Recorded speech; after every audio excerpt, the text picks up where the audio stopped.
All right, let me tell you a few more things. So you guys have done a really nice job of honoring your original list, and I like that. And I like that 50% of your room has daylight. I think that's really exciting. And I wouldn't forget that the hallways can have transparency as well. You may not have a view to the sky or a vista or green space, but there's no reason why hallways in classrooms can't have a visual relationship also, so that Yes, there learning. are. Okay, so if you are Hello? committing. There are reasons. My daughter teaches in a classroom where one wall was windows to the hall, and they Yep. had to be painted over because of safety issues and lockdowns. There was no place for the kids to go out of sight. Well, there's no question that things like, a bomb threat or somebody breaking out of campus is reorienting. I mean, oh, hold on one second. I got somebody at the door. Oh, Yes, sir. Another. didn't mean to interrupt them, but they just did away Well, with no, I it. think that's a good point. I don't. Did anybody see the? I can't remember now if it was local news or if it was like a 60 Minutes thing, but there was a piece probably. It was around the anniversary of the Red Lake shootings, Okay. and it was talking about windows indoors. Do you remember this? No. Because that was how the shooter got into the heat. It was All one of right. So those. anyway, so here's what I love about your point. Of course you're right. I was just in a school, weeks ago where I had a piece of cardboard I had to tape over a tiny little vertical slit window in case somebody broke into the school and we were in lockdown. So, I certainly know that, but I've also see schools all around the world where the entire hallway to school, to classroom is completely transparent, and the hallway is actually part of the classroom, but they use that wall as a way to shrink the classroom as opposed to a way to block out the hallway, if you can imagine that. So I think it's always a matter of,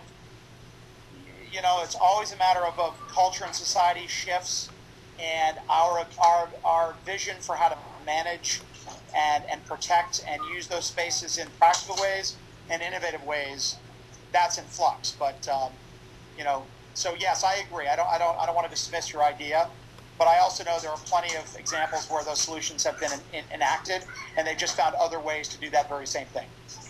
Okay. So, does that make sense? So, I think it's just a matter of whatever we invest in, we figure out ways of protecting it. It's just like, in Texas, every driveway had a gate because nobody thought they were safe if their entire backyard and driveway and garage wasn't gated from the public. But in New England, I don't ever remember a gate on any piece of property ever in my entire life.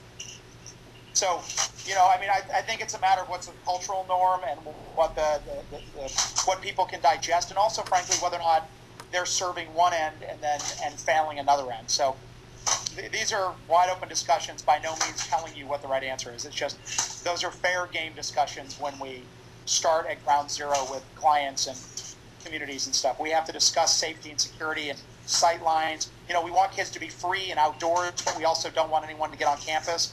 But then we want campuses to be hubs for community, but then we don't want anybody on those campuses. We want classrooms to be open to their colleagues, but then teachers retreat to their classrooms and don't talk to their colleagues.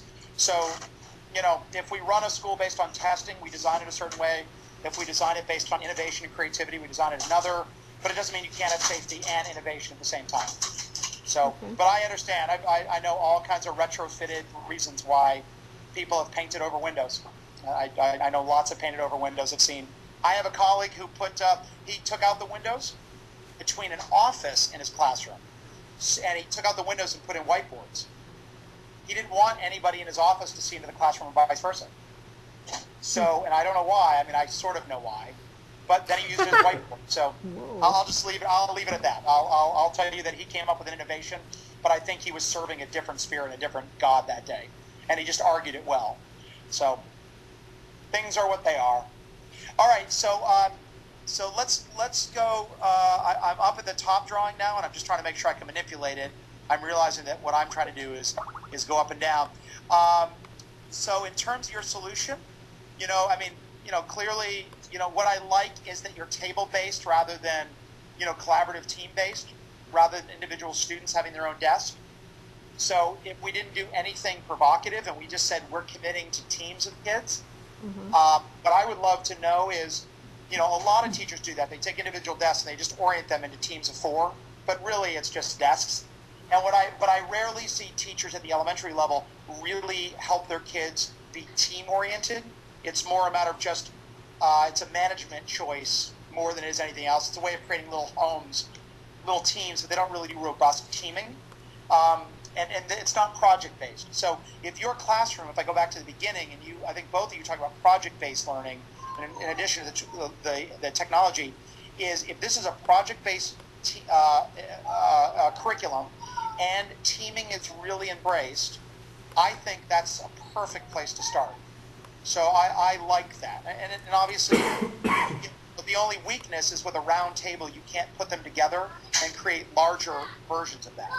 So I guess I would argue for rectangular tables that were double wide, double thick, or double deep, so that a kid can have as much space as they would have had on a solo table, but they can stand up and move around, and 3 kids can work on this side, another kid on the laptop over here, and then 2 kids can rotate around, and then those 2 tables can butt up against each other, and you can create fish bowls, and you can create, divide the room into debates, and yes, sir. Daddy. Yeah? Who's winning? Spain is winning, the red team. Are you now rooting for Spain? Yes. Okay. All right, so now we have a Spanish fan, not a German fan. Now they know they scored a goal. That's okay. That's okay. There's 10 minutes left, okay? And then what?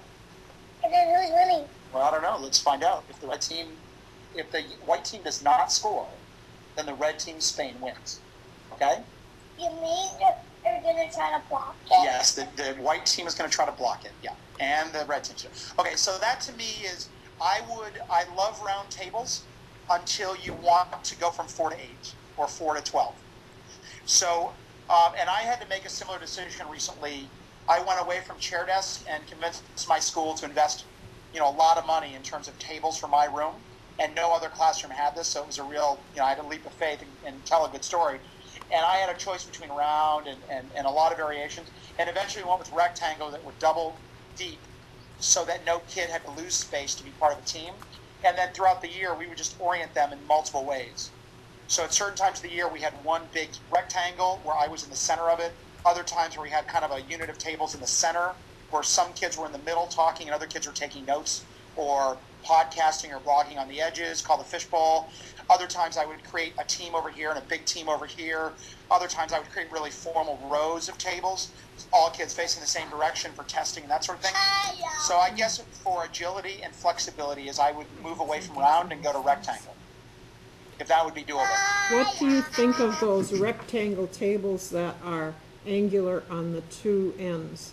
Like a trapezoid? Yeah, trapezoid table. Yeah, I think, those can be great.